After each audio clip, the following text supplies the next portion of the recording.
the influence of television.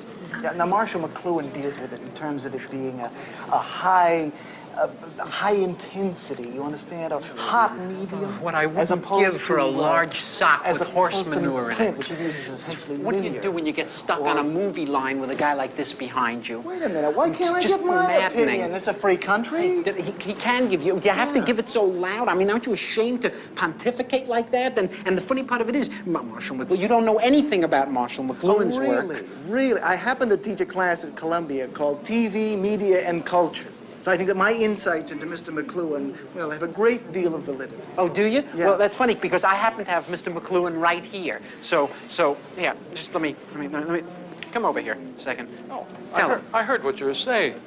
You know nothing of my work. You mean my whole fallacy is wrong. How you ever got to teach a course in anything is totally amazing. Boy, if life were only like this. Why don't you join me in a little reality break, okay? Just because you're in love with Dr. Turner, that does not mean you're going to pass her course. And you've got a major paper coming up on Kurt Vonnegut. You haven't even read any of the books. I tried. I don't understand a word of it. So how are you going to write the paper then, huh?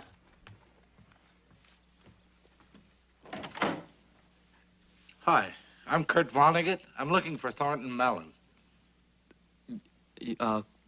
Want to come in? Dad, you don't get it. Everything I have is because of you. And because of you, I get my astronomy homework done for me by NASA.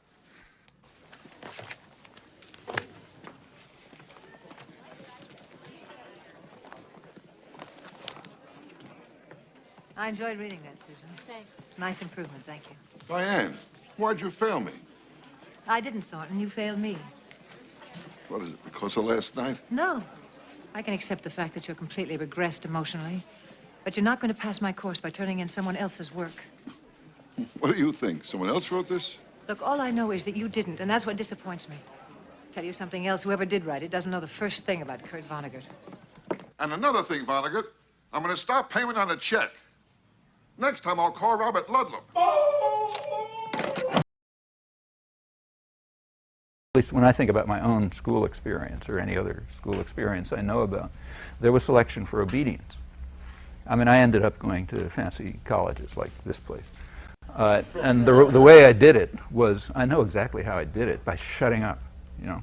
Like if I thought that the high school teacher was a horse's ass, which I did most of the time, I didn't say, hey, what you're saying. Actually, sometimes I did and got thrown out of class. But I learned not to say anything, just say, okay, you know, I'll do the next stupid assignment.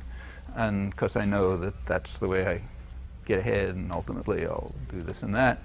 You know, if you have, you know, whatever ability it takes to do this kind of thing, and you are sufficiently disciplined and passive, you sort of make it through up to the higher echelons.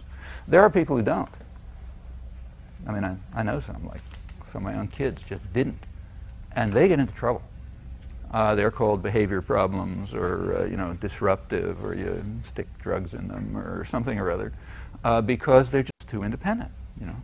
And people who are independent are a pain in the neck. You know, they disrupt the system, and they're going to be cut off one way or another.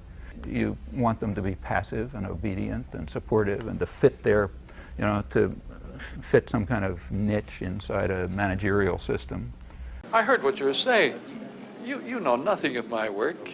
You mean my whole fallacy is wrong. How you ever got to teach a course in anything is totally amazing. But you're not going to pass my course by turning in someone else's work. What do you think? Someone else wrote this? Look, all I know is that you didn't, and that's what disappoints me. Tell you something else, whoever did write it doesn't know the first thing about Kurt Vonnegut. Selection for obedience.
You want them to be passive and obedient and supportive and to fit their, to fit some kind of niche inside a managerial system.